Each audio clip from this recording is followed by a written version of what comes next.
فاسألوا أهل الذكر إن كنتم لا تعلمون بالبينات والزبر তিনি বলেছেন মাস্টারবেশন বা হস্তমৈথুন সম্পর্কে আপনার কিছু নাসিহার অপেক্ষায় রইলাম, যেটাকে আরবিতে বলা হয় আল আদা আস-সিররিয়া, বাংলায় অর্থ করলে হয় গোপন অভ্যাস। গোপনে মানুষ সাধারণত ছেলেরা বিশেষ করে এবং কখনো কখনো মেয়েদেরকেও দেখা যায় গোপন বদভ্যাসের শিকার হতে। তো এ সম্পর্কে আসলে আপনি জানতে চেয়েছেন, সেজন্য আপনাকে ধন্যবাদ জানাই, কারণ এটি একটি বদভ্যাস, গোপন অভ্যাস, যেটা হয়তো অনেকেই লিপ্ত, কিন্তু সাহস করে কেউ হয়তো এটা প্রকাশ্যে আলোচনা আনে না। আর কিছু কিছু বই অথবা যেগুলো মানুষের যৌন জীবন সম্পর্কে আধুনিক লেখা, সেগুলোতে একে কোনো তেমন গুরুত্ব দেওয়া হয়নি এবং বলা হয়েছে এতে কোনো সমস্যা নেই। আসলে আমরা দেখি যে আসলে ইসলামের দৃষ্টিভঙ্গিটা কি। এখানে ওলামায়ে কেরাম অবশ্যই প্রত্যেকটি জিনিস সম্পর্কে কথা বলেছেন এবং এ বিষয় সম্পর্কেও আমাদের আগের ওলামায়ে কেরাম এবং বর্তমান যুগের ওলামায়ে কেরাম বিশদ ব্যাখ্যা দিয়েছেন। সেখানে আমরা দেখি যে তাদের কথার মূল বক্তব্য হলো, যেহেতু নবী সাল্লাল্লাহু আলাইহি ওয়াসাল্লাম যুবকদেরকে এরকম কোনো গোপন অভ্যাসের দিকে নির্দেশনা দেননি যে তারা যখন হয়তো শারীরিকভাবে উত্তেজিত হবে অথবা তারা যখন ফিল করবে যে তাদের বিবাহের প্রয়োজন কিন্তু বিবাহ তারা করছে না, সে অবস্থায় তারা এরকম গোপন অভ্যাস করতে পারে, এমন কোনো নির্দেশনা নবী সাল্লাল্লাহু আলাইহি ওয়াসাল্লাম আসলে উম্মার কাউকে কখনোই দেননি। যদি এটা উত্তম হতো, যদি এটা শারীরিক মানসিক দিক থেকে অনুমোদিত হতো, তাহলে অবশ্যই তিনি মানুষকে এ ব্যাপারে জানাতেন, বিশেষ করে যুবকদেরকে বলতেন।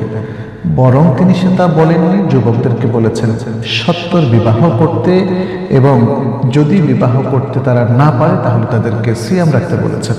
বুখারী মুসলিমের সেই বিখ্যাত হাদিসটা আমরা সকলে জানি। নবী সাল্লাল্লাহু আলাইহি ওয়াসাল্লাম বলেছেন, ইয়া মা'শারাশ শাবাব মান ইসতাতা'a মিনকুমুল বা'ata ফালইয়াতাযাওয়াজ ফাইন্নাহু আগাদ্দু লিলবাসার ওয়া আহসানু লিলফারজ ওয়া মান লাম ইসতাতি' ফাআলাইহি বিস-সাওম ফাইন্নাহু লাহু বিজা।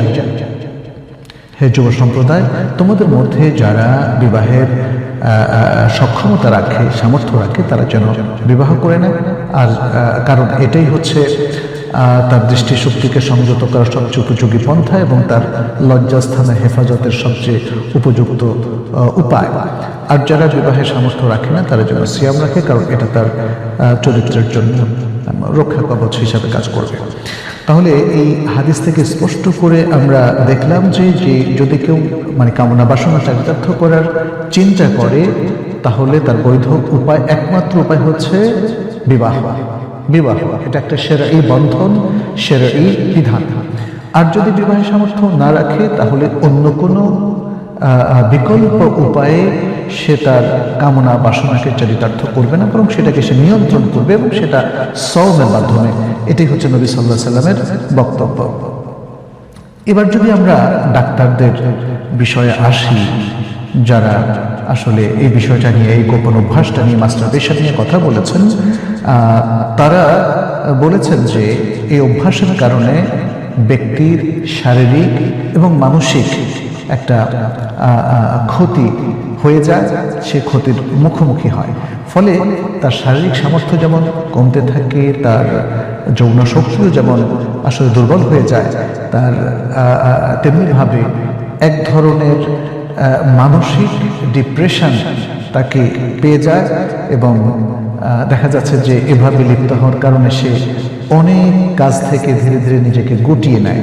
এগুলো আসলে বিশ্লেষণ করলে অনেক কিছু আমাদের সামনে বেরিয়ে আসে। এবং শুধু তাই নয়, বরং কখনো কখনো দেখা যায় যে অভ্যাস করতে করতে কেউ আরও অনেক বিকৃত যৌনাচারে লিপ্ত হয়ে পড়ে।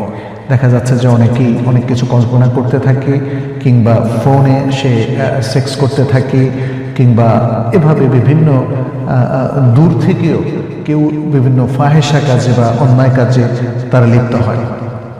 দেখা যাচ্ছে যে এই অভ্যাসের কারণে অনেক পুরুষই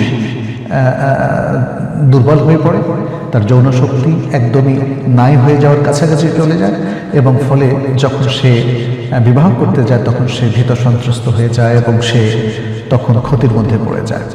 তো এভাবে আমরা এটা দেখি পুরুষদের ক্ষেত্রে। নারীদের ক্ষেত্রেও দেখি যে তারাও তাদের মতো করে এক ধরনের স্বমেহন এটাকে বলা হয়, গোপন যে বদভ্যাস সেটার আশ্রয় তারা নিয়ে থাকে এবং আরও কিছু বিকৃতির আশ্রয় নিয়ে থাকে।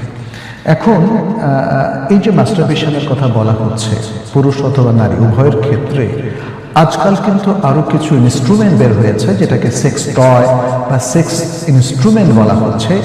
সেগুলো দিয়েও কিন্তু ব্যক্তি যখন তার কামনা বাসনা চারিতার্থ করার চেষ্টা করে তখন তার ক্ষেত্রেও কিন্তু এই যে আল-আদা সিররিয়া গোপন বদভ্যাস এই কথাটি প্রযোজ্য হয়, মাস্টারবেশন কথাটা প্রযোজ্য হয়, কিংবা আরবিতে বলা হয় আল-ইস্তিনমা, যেটা আমাদের উলামায়ে কেরাম উল্লেখ করেছেন মাসালার ক্ষেত্রে। তো সেই জিনিসটা এখানে চলে আসে। এক্ষেত্রে আমরা দেখি যে আমাদের উলামায়ে কেরাম শুরু থেকে তানবীহ করেছেন। শেখ মুস্তাফা আজ-জারকা, তিনি বিখ্যাত একজন মিশরি স্কলার ছিলেন, তিনি বলেছেন ওয়ামা কানা মুদররান তিব্বিয়ান ফাহুয়া মাহযুরুন শারআন ওয়া হাযা মাহাল্লু ইত্তিফাকিন বাইনাল ফুকাহা। যা শারীরিকভাবে ক্ষতিকর সেটা শরিয়ার দিক থেকে নিষিদ্ধ, আর এটা ফুকাহাদের কাছে সর্বসম্মত একটা মত। তার মানে তিনি বোঝাতে চাচ্ছেন যেহেতু উলামায়ে কেরাম অথবা মেডিকেল সায়েন্সের যারা ডক্টর কিংবা আরও যারা এই বিষয় নিয়ে গবেষণা করছেন তারা বলছেন যে এটা ক্ষতিকারক নিরপেক্ষ দৃষ্টিকোণ থেকে, যারা বলছেন এটা ক্ষতিকারক তাদেরটাই আসলে ইসলামী শরিয়া গ্রহণ করে এবং সকল ক্ষতির কাজটা শরিয়াতে নিষিদ্ধ। আর আরেকজন বিখ্যাত মুফতি দিয়ার আল মাসরিয়া হাসনাইন মখলুফ,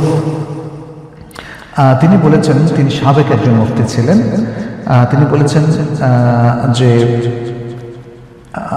এটা স্পষ্ট যে জমহুরুল আইম্মাহ ইমামদের অধিকাংশই তারা ইয়ারাউনা তাহরিমান ইস্তিমনাই বিল ইয়াদ, যারা এই হাত দ্বারা এই মাস্টারবেশনের কাজটিকে তারা হারাম বলে মনে করেন। ويؤيدهم في ذلك ما فيه ضرر بالغ بالأعصاب والقوى والعقول, এবং তাদেরকে তাদের কথা যে সঠিক এই ব্যাপারে সাপোর্ট দিচ্ছে। যেমন এই বিষয়টা যার দ্বারা প্রমাণিত হয় যে এই মাস্টারবেশন বা গোপন অভ্যাসের কারণে ব্যক্তির স্নায়ুতন্ত্র ক্ষতিগ্রস্ত হয়, তার শারীরিক শক্তি ক্ষয় হয় এবং সে মানসিকভাবেও ক্ষতিগ্রস্ত হয়, যেটাকে আকলি দিক থেকে ক্ষতিগ্রস্ত হওয়ার কথা বলা হচ্ছে। এবং তিনি এরপরে বলেন ওয়াযালিকা ইউজিবুত তাহরীম, ফলে এটা হারাম হওয়াটা ওয়াজিব হয়ে যায়। ওমিম্মা ইউসাইদু আলা তাখাল্লুস মিনহা। আচ্ছা, তিনি আরো অনেকগুলো বিষয় এখানে উল্লেখ করেছেন, আরো উলামায়ে কেরাম উল্লেখ করেছেন যেগুলো আসলে এই ধরনের গোপন অভ্যাস থেকে নিজেদেরকে বেঁচে থাকার জন্য অবলম্বন করা যেতে পারে। তাহলে আমরা সেগুলো বলার আগে সংক্ষেপে বলবো আমাদের উলামায়ে কেরাম, জমহুর উলামায়ে কেরাম এই বদভ্যাসটিকে হারাম বলে ঘোষণা করেছে। আর কিছু কিছু আলেম যদিও কোনো কঠিন অবস্থায় যে সে যদি এমনটি না করে জেনা ব্যভিচারে লিপ্ত হয়ে যেতে পারে বা খারাপ কিছুতে লিপ্ত হয়ে যেতে পারে বা আরো বড় ক্ষতিতে লিপ্ত হতে পারে, তখন তারা জায়েজ বলেছেন। এটা একটা এক্সেপশনাল জিনিস এবং কোনো আলেমের ব্যক্তিগত দৃষ্টিভঙ্গি। তাহলে জমহুর উলামায়ে কেরাম বলেছেন এটা হারাম, প্রথম কথা। দ্বিতীয় হচ্ছে তাহলে এ থেকে যুব সমাজকে রক্ষা করার জন্য কি করা যেতে পারে, কি রিকমেন্ড করা যেতে পারে? সেক্ষেত্রে আমরা বেশ কয়েকটা বিষয় বলবো। এক নম্বর হচ্ছে দ্রুত বিবাহের ব্যবস্থা করা। দ্রুত বিবাহের ব্যবস্থা করা। বিবাহ যখন যুবকরা দ্রুত করতে না পারে তখনই তাদের আসলে এই ধরনের হতাশা এবং এই ধরনের বদভ্যাস গড়ে ওঠে।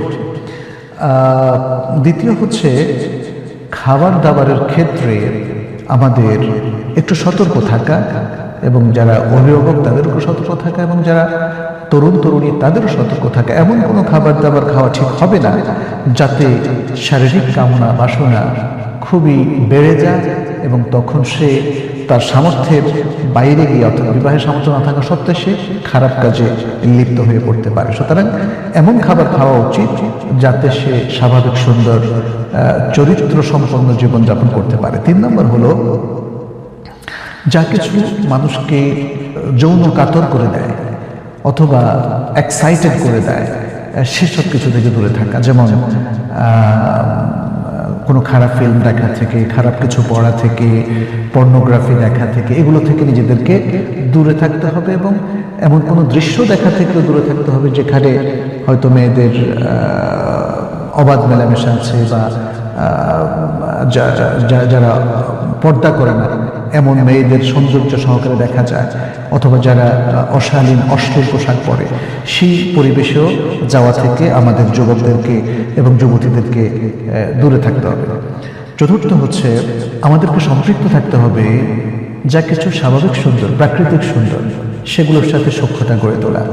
যেমন হয়তো আমি একটা কোনো পার্কে গেলাম, নদীর তীরে গেলাম, বা স্বাভাবিক যে সৌন্দর্য সেগুলোর মধ্যে নিজেকে রাখা, এবং যেই সৌন্দর্যগুলো অথবা ছেলে মেয়েদের যে পারস্পরিক ইন্টারাকশনগুলো আমাদেরকে যৌনতার দিকে ঠেলে দেয় তা থেকে আমাদেরকে সরে আসা। 5 নম্বর হলো ভালো সঙ্গী নির্ধারণ করা। ছেলেদের ক্ষেত্রে ভালো ছেলে বন্ধু, মেয়েদের ক্ষেত্রে ভালো বন্ধু।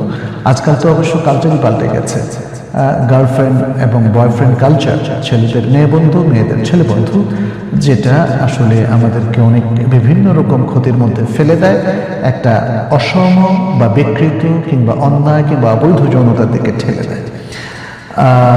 যখন দেখা যাচ্ছে যে মানুষ একাকী অবস্থান করে এবং সে যৌনতা নিয়ে চিন্তা করে, তখনই মাস্টারবেশন দিকে সে চলে যায়। অতএব সেই সমস্ত বন্ধুদের সংসর্গ থেকে আমাদেরকে দূরে থাকতে হবে। ষষ্ঠ যে বিষয়টা সেটি হচ্ছে সমাজ হিতকর ভালো কাজের সাথে সম্পৃক্ত হওয়া। কারণ আমাদের তরুণ সমাজ আজকে দেখা যাচ্ছে যে কমিউনিটি ডেভেলপমেন্টের সাথে নিজেদেরকে সম্পৃক্ত করতে না পারায় নিজেকে নিয়ে বেশি ব্যস্ত, এবং অনেক সময় তরুণ তরুণীরা নিজেদের সৌন্দর্য নিয়ে এবং নিজেদের যৌন জীবন নিয়ে বেশি ব্যস্ত হয়ে পড়ে। আর সপ্তম যেটি সেটি হচ্ছে আসলে তাদের ব্যক্তিগত জীবন যাপনের ক্ষেত্রে সতর্ক থাকা। যেমন দুগ্ধ ফেরনি বা অত্যন্ত চমৎকার নরম সজ্জা এগুলোর মধ্যে থাকলে, অথবা বাসার মধ্যে যদি অনেক বেশি লাক্সারি থাকে, তখন দেখা যাচ্ছে যে অসম যৌন চিন্তাগুলো মাথা চাড়া দেয়। ফলে আমাদেরকে এই জায়গাতেও একটা নিয়ন্ত্রিত সুন্দর জীবনযাপন করতে হবে। অষ্টম যে বিষয়টি সেটি হচ্ছে যেখানে ছেলে মেয়েদের অবাধ মিশ্রণ, সেটা শিক্ষা কেন্দ্র হোক অথবা যেমন বিবাহ অনুষ্ঠান বা সামাজিক যে কোনো অনুষ্ঠান হোক, সেগুলো থেকে দূরে থাকা। বিশেষ করে নাইট ক্লাব বা যে সমস্ত ক্লাবের ছেলেমেয়েরা একসাথে হয়, ড্যান্স করে, নাচে, এগুলো থেকে একদম দূরে থাকা। তাহলে আশা করা যায় যে এরকম একটা সুন্দর পবিত্র জীবনযাপন করতে পারলে শুধু মাস্টারবেশন নয়, বরং অবাধ যৌনতা কিংবা জেনা, ব্যভিচার এগুলো থেকে এবং যে কোনো ফাহিশা কাজ থেকে, ফাহিশা কথা থেকে আমরা নিজেদেরকে দূরে রাখতে পারবো ইনশাআল্লাহ। আজকের প্রেক্ষাপটে এটা আমাদের জন্য খুবই খুবই জরুরি, কারণ নানা রকম আসলে অবাধ যৌনতা ছড়িয়ে পড়েছে সারা বিশ্বে মহামারীর মতো, এবং মুসলিম সমাজগুলোকেও এটা আসলে আক্রান্ত করছে, আমাদের তরুণ তরুণীকে আসলে নষ্ট করে দিচ্ছে। তো সুতরাং আমার মনে হয় আজকে আমাদের ভাবার সময় এসেছে, এবং নিজেদেরকে পবিত্র রাখা আর আমাদের প্রজন্মকে পবিত্র রাখা, যাতে এদেরকে ভালো কাজের সাথে সম্পৃক্ত করা যায়, দেশ, জাতি এবং যাবতীয় উন্নয়নের সাথে এদেরকে সম্পৃক্ত করা যায়, ভালো কাজের চিন্তা তাদের মাথায় ঢোকানো যায়, সেটি আমাদেরকে আসলে করতে হবে।